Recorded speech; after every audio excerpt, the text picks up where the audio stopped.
Hello student, आज 1 अक्टूबर 2020 को corporate accounting subject में हमारा आज का चैप्टर नंबर 2 और आज का टॉपिक है रिडम्पशन ऑफ प्रेफरेंस शेयर्स। ठीक है, इसका मीनिंग मैंने आपको पहले ही बता दिया था, दोबारा फिर समझा रही हूँ क्योंकि नई चीज़ है। Redemption of preference share section 55 of the companies act 2013 prescribes कि कंपनीज एक्ट 2013 का सेक्शन नंबर 55 ये प्रिस्क्राइब करता है that a company shall not issue irredeemable preference shares कि एक कंपनी रिडीम ना होने वाले प्रेफरेंस शेयर्स को इश्यू नहीं कर सकती है। इररिडीमेबल का मतलब जो शेयर्स को हम रिडीम नहीं कर सकते हैं। इट ऑल्सो इम्पोज्ड रिस्ट्रिक्शंस, ठीक है, on companies limited by shares to issue preference shares redeemable about 20 years. और एक और इसका रूल ये भी है कि जो कंपनी एक्ट 2013 है वो उन कंपनीज को जो कि लिमिटेड बाय शेयर्स हैं, ठीक है, यानी कि लिमिटेड बाय शेयर्स कंपनीज के ऊपर ये रिस्ट्रिक्शन इम्पोज करता है कि वो कंपनी 20 ईयर्स से ज़्यादा के रिडीमेबल प्रेफरेंस शेयर्स को इशू नहीं कर सकती, यानी कि maximum limit of redemption 20 years है। ठीक है, फिर देखो redemption of preference share. Redemption of preference share 2 types का होता है, आउट ऑफ प्रॉफिट और दूसरा होता है out of proceed from issue of new shares, ठीक है, या फ्रेश शेयर्स। तो आउट ऑफ प्रॉफिट का मतलब क्या होता है कि जब कंपनी के पास बहुत सारे प्रॉफिट्स हैं, पिछले सालों के एक्यूमुलेटेड प्रॉफिट्स बचे हुए हैं उसके पास, तो कंपनी क्या करती है कि अपने प्रेफरेंस शेयर होल्डर्स को उनके शेयर्स का रिडम्पशन वो आउट ऑफ प्रॉफिट करती है, यानी प्रॉफिट में से अमाउंट उनको पैसा लौटा देती है। ठीक है, तो इसके लिए भी कंपनीज एक्ट 2013 में ये रिस्ट्रिक्शन है कि वो जो कंपनी है वो अपने प्रॉफिट में से डायरेक्ट पैसा शेयर होल्डर को नहीं दे सकती है। उसके लिए पहले उसको क्या करना पड़ेगा, अपने प्रॉफिट्स में से जितना भी अमाउंट रिडम्पशन का पेमेंट करना है उसके बराबर का एक अमाउंट CRR यानी कैपिटल रिडम्पशन रिजर्व अकाउंट में ट्रांसफ़र करना होता है। ठीक है, मेरी बात समझ गए? तो जो हमारे एक्यूमुलेटेड प्रॉफिट्स हैं, जैसे कि प्रॉफिट एंड लॉस अकाउंट का क्रेडिट बैलेंस, उसमें इनके पास प्रॉफिट है, या फिर इनके पास जनरल रिजर्व में इनके पास अमाउंट प्रॉफिट्स बहुत ज़्यादा है, तो वहाँ से ये इनकी पेमेंट कर सकते हैं। और उसके बाद दूसरा हमारा मेथड आता है out of proceed from issue of fresh shares, यानी कि अगर किसी साल कंपनी के पास एक्यूमुलेटेड प्रॉफिट्स नहीं है तो कंपनी क्या करेगी कि वो न्यू शेयर्स, चाहे वो इक्विटी शेयर्स हैं चाहे वो प्रेफरेंस शेयर्स हैं, दोनों टाइप के न्यू शेयर्स इशू करेगी और उससे जो प्रोसीड्स आएगी, प्रोसीड का मतलब उससे जो पैसा आएगा उससे वो जो ये रिडीमेबल प्रेफरेंस शेयर्स हैं इनकी रिडम्पशन कर देगी। तो 3 मार्क्स के लिए आपका मैंने बताए थे कि 3 क्वेश्चन आपने तैयार कर रहे हैं। CRR अकाउंट क्वेश्चन आएगा, डिफाइन CRR अकाउंट या what is CRR account, capital redemption reserve account. दूसरा है सिक्योरिटी प्रीमियम रिजर्व का पैसा जो है इसके इस अकाउंट में जो भी अमाउंट बचा है उसका हम यूज़ कहाँ कहाँ पे कर सकते हैं। तीसरा है व्हाट आर बोनस शेयर्स। ठीक है, तो बेटा आगे मैं तुम्हें करा रही हूँ जनरल एंट्रीज।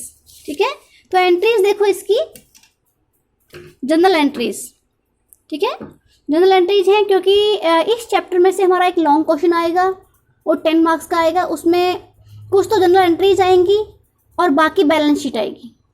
ठीक है, तो जनरल एंट्रीज देखो, for estimating total amount payable for redemption.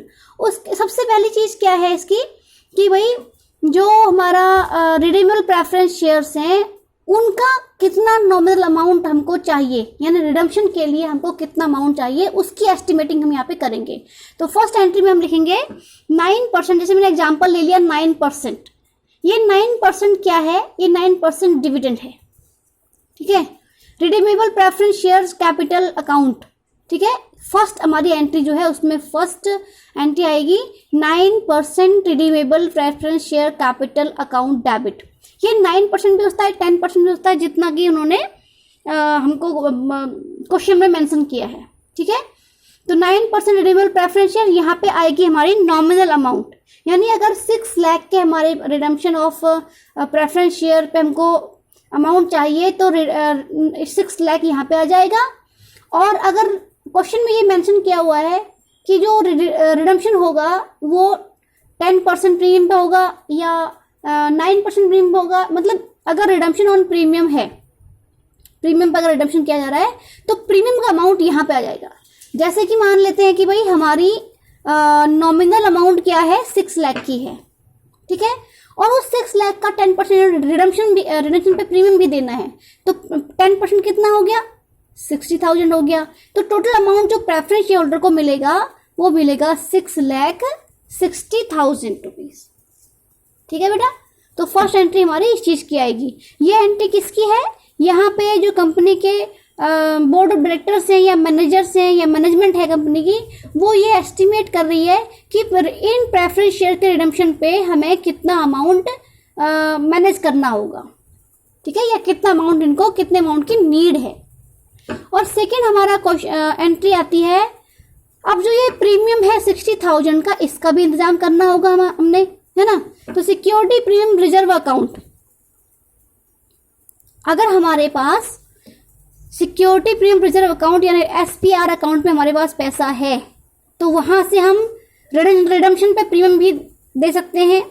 अगर सिक्योरिटी प्रीमियम रिजर्व अकाउंट में पैसा नहीं है तो प्रॉफिट एंड लॉस अकाउंट में पैसा पड़ा होगा, वहां से हम पेमेंट कर सकते हैं। अगर प्रॉफिट एंड लॉस अकाउंट में भी पैसा नहीं है तो हमारे पास जनरल रिजर्व में तो पैसा होगा ही होगा, फंड्स होंगे कंपनी के, उसमें से हम इसकी पेमेंट कर सकते हैं, तो वहां से इसकी पेमेंट हो जाएगी। अगर तीनों अकाउंट हमारे पास हैं, सिक्योरिटी प्रीमियम रिजर्व अकाउंट या प्रॉफिट एंड लॉस अकाउंट या जनरल रिजर्व, अगर इनमें से थोड़ा थोड़ा पैसा है तो हम उतना अमाउंट यहाँ से ले सकते हैं, ठीक है, और उस पैसे को हम ट्रांसफर करेंगे प्रीमियम ऑन रिडम्पशन अकाउंट, क्योंकि हमने रिडम्पशन पे जो प्रीमियम देना है 60,000 का, वो यहाँ से हमारी पेमेंट हो जाएगी, ठीक है। थर्ड एंट्री देखो, if payment is made out of profit, कि भी अगर पेमेंट जो है यानी रिडम्पशन जो है, पेमेंट का मतलब रिडम्पशन, प्रेफरेंस शेयर्स का रिडम्पशन जो है आउट ऑफ प्रॉफिट हो रहा है, ठीक है, आउट ऑफ प्रॉफिट अगर इसका पेमेंट हो रहा है तो आपको पहले बताया मैंने कि आउट ऑफ प्रॉफिट पेमेंट करने के लिए हमारे पास या तो प्रॉफिट एंड लॉस अकाउंट में पूरा पैसा होगा या जनरल रिजर्व में पैसा होगा, ठीक है।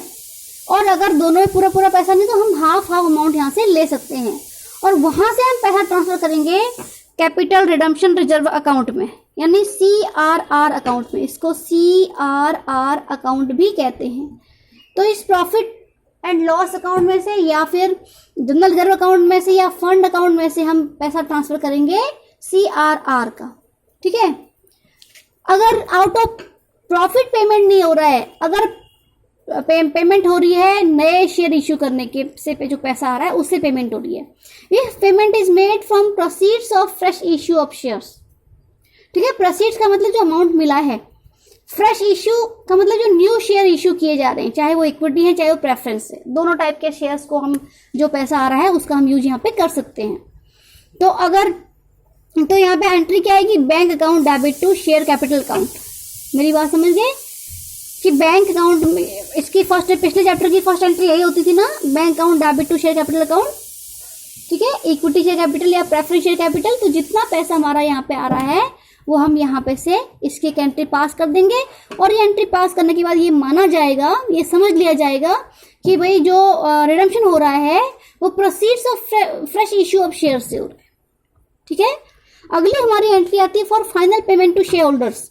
अब भाई देखो, उन्होंने एस्टिमेट भी कर लिया कितना पैसा चाहिए, उन्होंने सिक्योरिटी प्रीमियम से में से पैसा निकाल के रिडम्पशन का जो प्रीमियम वो भी पेमेंट कर दिया 60,000 का, ठीक है। और उसके उन्होंने अगर आउट ऑफ प्रॉफिट पेमेंट हो रही है तो प्रॉफिट एंड लॉस या जनरल रिजर्व से पैसा चला गया, और अगर हमारी आउट ऑफ प्रॉफिट पेमेंट नहीं हो रहा है तो फ्रेश इश्यू को इश्यू करके हो रहा होगा, क्योंकि दो ही मेथड होते हैं, या तो ये मेथड यूज करेंगे या ये मेथड यूज करेंगे, ठीक है।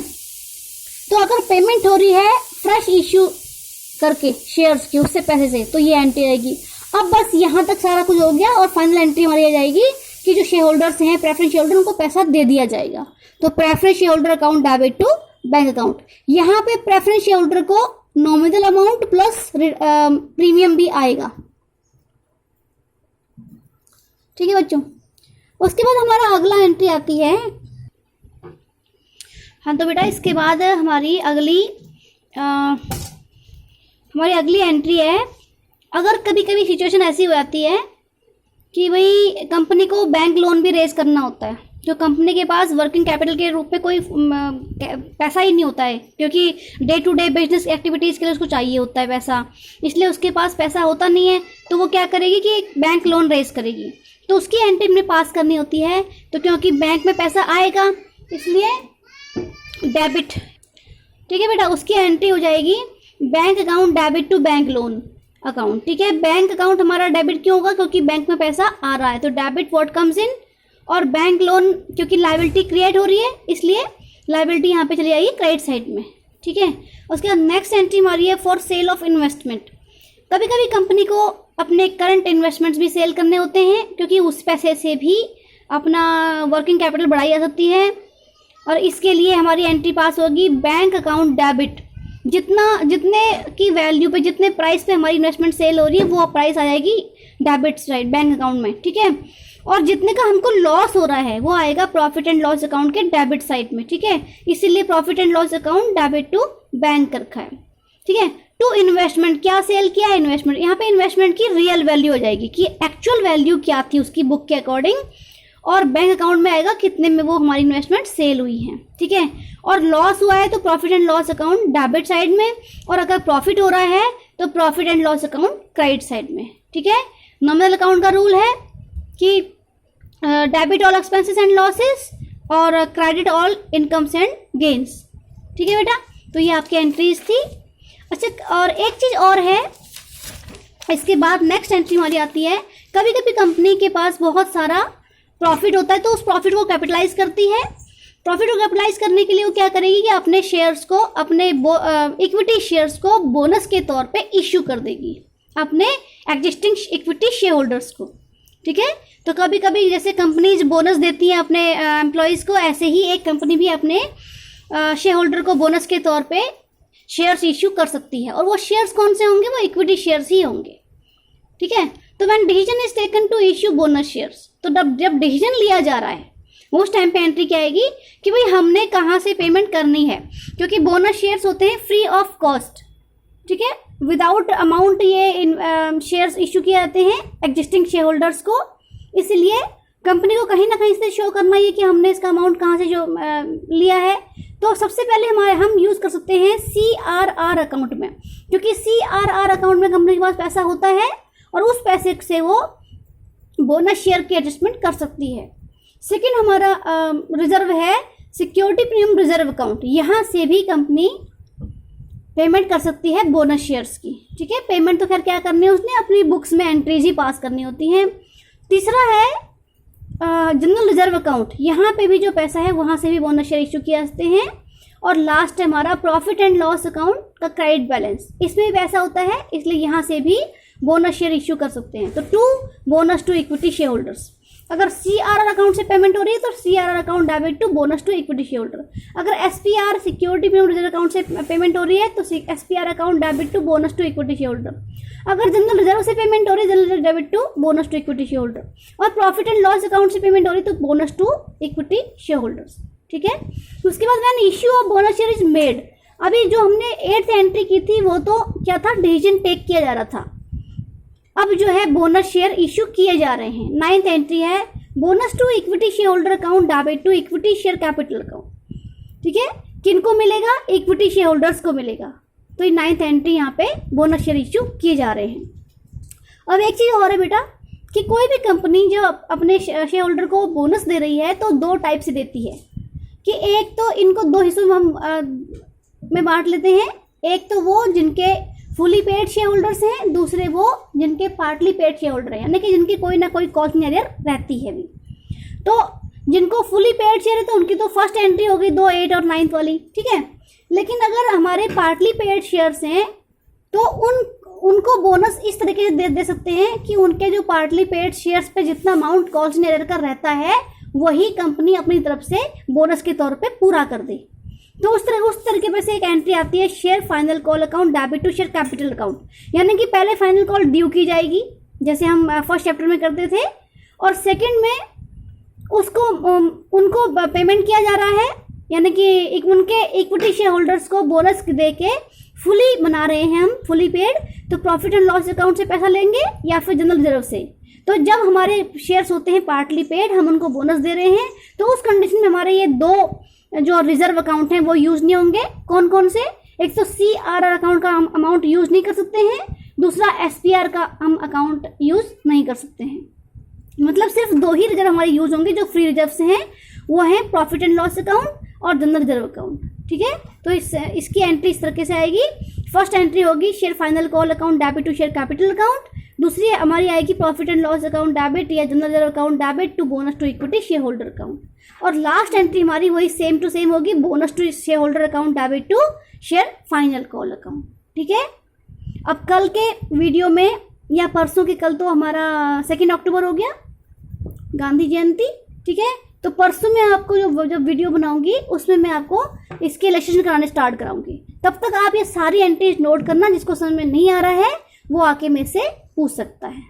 ठीक है बेटा, बाकी अगली वीडियो में कराऊंगी आपको।